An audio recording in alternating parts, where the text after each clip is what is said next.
عمران خان کا long march چوتھے روز میں داخل ہو چکا ہے۔ صحافی صدف نعیم کی ہلاکت کے بعد روک دیا گیا تھا۔ مارا کون جاتا ہے؟ وہ جو اصلی خبریں دیتا ہے۔ صدف کا تعلق بھی ایسے ہی چھوٹے چینل سے تھا۔ تنخواہیں اگر مرنے کے بعد بھی ڈیو رہ جائیں تو سوال تو اٹھیں گے۔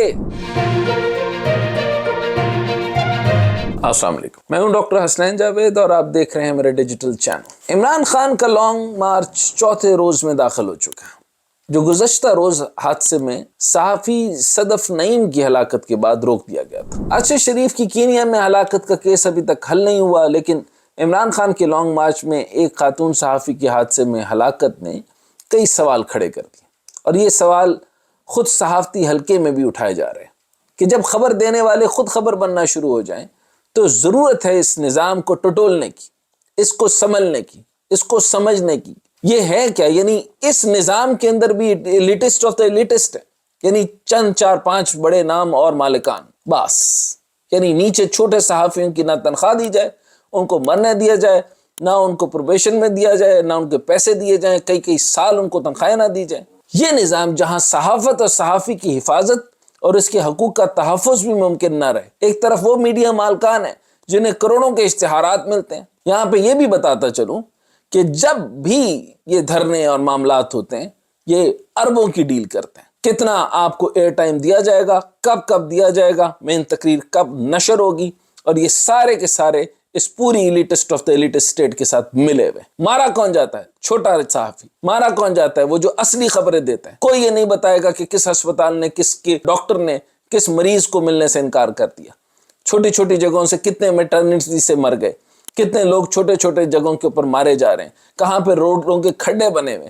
یہ وہ صحافی ہیں جنہوں نے صحافت کے لیے جانے دے رہے ہیں، اور وہ صحافی ہیں جن کی 17,000 روپے یہ میڈیا مالکان خود بیٹھ کے، میں نے اپنی آنکھوں سے دیکھا ہے، 17,000 کے اوپر ان کو لائنیں لگاتے دیکھا۔ ان کی تنخواہیں 17,000 27,000 والے چھوٹے صحافی جو ہیں ان کی تنخواہیں کھاتے ہیں، ان کو مرتا دیکھتے ہیں، لیکن ان کے لیے خاص کون ہے؟ جو کانسپریسی کرتا ہے، جو غلط خبر کرتا ہے، اور جن کا مالکان یا اوپر کی ایلیٹسٹ آف دا ایلیٹسٹ کے ساتھ تعلقات ہیں، جنہوں نے خبریں بنانی۔ دوسری طرف وہ صحافی جن کی تنخواہیں اگر مرنے کے بعد بھی ڈیو رہ جائیں تو سوال تو اٹھیں گے۔ صحافت آسان کام نہیں ہے۔ کسی بھی صحافی، رپورٹر کی نوکری خبر اور خاص طور پر ایکسکلوسیوز پر منحصر ہوتی ہے۔ خبر ملی تو ایک دن کی نوکری بڑھ گئی، نہ ملی تو سمجھو نوکری کے لالے پڑ گئے، اور کئی اداروں میں تو اب تو ایک معمول بن چکا ہے۔ 2 تین مہینوں کی تنخواہیں لیٹ کر دینا یا پھر نیچے لگا کر رکھنا، یہ نارمل ہو گیا، یعنی یہ اسی طریقے سے بن گیا جیسے مزدوروں کے ساتھ سلوک کیا جاتا ہے کہ ان کی تنخواہیں نیچے لگا کے رکھو تاکہ یہ بھاگ نہ جائیں، اور اس طرح کا ظالمانہ سلوک ان کے ساتھ روا رکھا جا رہا ہے۔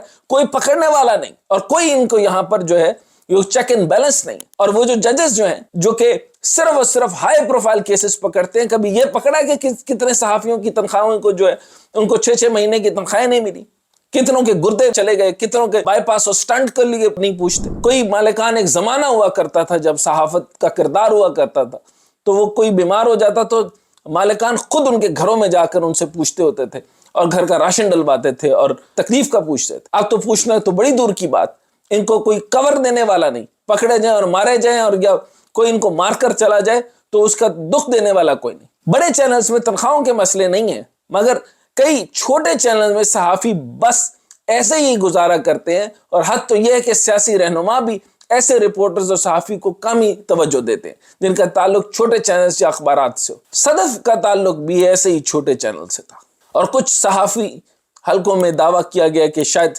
صدف کی تنخواہ بھی انہیں 2 ماہ سے نہیں ملی تھی۔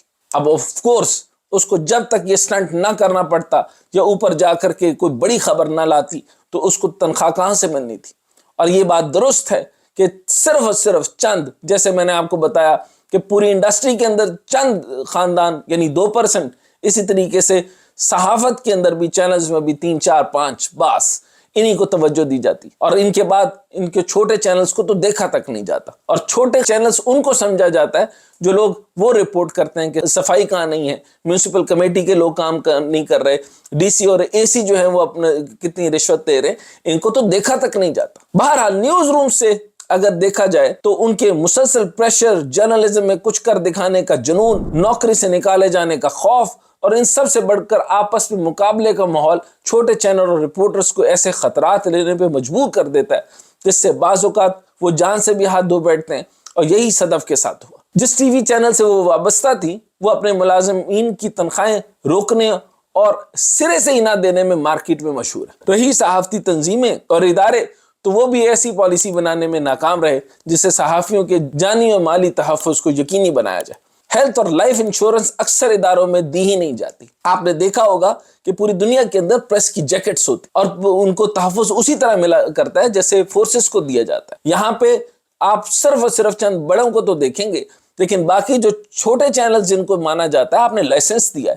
جب لائسنس دیا ہے تو آپ کو میک شور کرنا پڑے گا اور باقی ہر ادارے کو انشور کرنا پڑے گا. اور خاص طور پہ صحافیوں کو آپ نے ایسا کیوں بنا دیا کہ بھائی ان کو تنخواہ نہیں دیں گے, ان کی تنخواہ نہیں ہے, ان کو کمپٹیشن میں ڈال دیا. وہ 24 گھنٹے خبر اور خبر کی تلاش اور اس کے اندر کمپٹیشن اور ان چیزوں کے اندر پڑھتے پڑھتے یہ جو چند میں نے آپ کو بتایا, اور یہ خاص طور پہ جس چینل سے یہ منسلک تھیں, یہ ایسے ہی کئی اور چینل ایسے ہیں جو کہ بالکل اپنے لوگوں کو بالکل تنخواہیں دے نہیں سکتے. جب تنخواہیں نہیں دے سکتے تو تم لوگ کس مقاصد کے لیے, وہ مقصد میں آپ کو منہ سے بولنا نہیں چاہتا, مقصد صرف اور صرف پریشرائز کرنا ہے, مقصد صرف اور صرف ان خاص اداروں کے اوپر بوجھ ڈالنا ہے کہ ہم میڈیا ہیں. یہ میڈیا کا نام استعمال کر کر کے جو ہے وہ یہ کام کرنا چاہتے ہیں, لیکن اپنے سٹاف کو, اپنے صحافیوں کو, اپنے لوگوں کو ان کی خیرخواہی ان کا کام نہیں ہے. یہ سارے معاملات میں اگر آپ دیکھیں تو ایک تو تنخواہیں وقت پر نہیں ملتی اور لائف انشورنس تو یہ کیا دیں گے.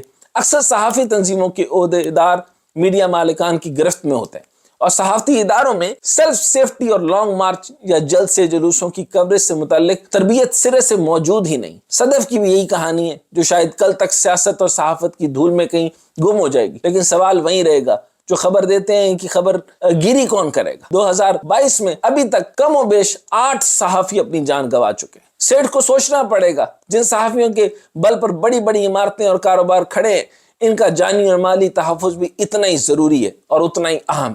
ذرائع کے مطابق صدف نعیم کو بھی کئی مہینے سے تنخواہیں اور کئی تنخواہیں ابھی تک ادارے نے دینا تھی اور اس کو اب تک وہ تنخواہیں نہیں ملی. لانگ مارچ میں جانے کے لیے انہیں ادارے کی طرف سے کوئی سواری بھی نہیں دی گئی تھی اور وہ کسی اور صحافی کے ساتھ بیٹھ کر لانگ مارچ کی کوریج کے لیے گئی تھی اور پھر حادثے کا شکار ہو گئی. صدف نعیم 2009 سے چینل 5 سے وابستہ تھی. صدف کے ساتھ کام کرنے والے میڈیا ورکرز کے مطابق وہ ایک انتہائی محنتی اور پروفیشنل صحافی تھی جس کسی بھی قسم کی مشکل کو وہ اپنے کام میں کے آڑے نہیں آنے دیتی اور عمران خان کا انٹرویو کرنے میں بھی کامیاب رہی تھی. خاتون صحافی صدف نعیم کی ہلاکت کے بعد وزیر اعظم اور وزیر اعلیٰ پنجاب نے 50 لاکھ کی امداد کا اعلان کیا جو کہ خوش آئند بات ہے, لیکن صدف نعیم کی ہلاکت کئی سوالات کھڑے کر گئی. کیا آئندہ ٹی وی چینل صحافیوں کے جانی اور مالی تحفظ کو یقینی بنائے گی؟ کیا انہیں وقت پر تنخواہیں مل سکیں گی اور کسی کو بلا وجہ مرنا پڑے گا؟ کیا صحافت میں بھی انقلاب کی ضرورت ہے یا نہیں ہے, یا سارے کے سارے جو ہیں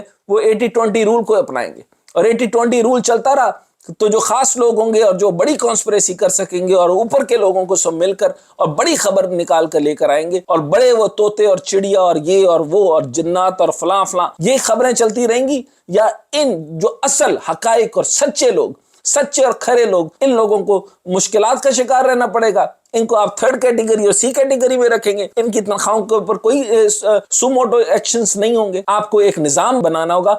ہر نظام بگڑا ہوا ہے. آپ میڈیا کو بدماش کہتے ہیں, آپ کو یہ اندازہ نہیں ہے کہ کتنی صحافی, آپ ذرا تعداد نکالیے, ہزاروں لوگ بیماریوں کی وجہ سے مر گئے اور کئیوں کو صرف اور صرف تنخواہیں نہیں ملی اور ان کے گھر برباد ہو گئے. آپ لوگوں کو اس چیز کے لیے بھی انقلاب لانا پڑے گا اور خان صاحب کے لیے خاص طور پہ ان کے دور میں بھی صحافیوں کے ساتھ کوئی اچھا سلوک نہیں ہوا, تو خان صاحب کو بھی سمجھنا پڑے گا. آج ان کے ٹرک کے نیچے ایک بچی چلی گئی, ان کو سمجھنا ہوگا کہ جب وہ دوبارہ اقتدار میں آئیں تو آئندہ کوئی صحافی ایسا نہ ہو جس کی تنخواہیں نہ ملیں اور جس کو سیفٹی پروٹیکشن نہ ہو اور ان کی لائف انشورنس نہ ہو.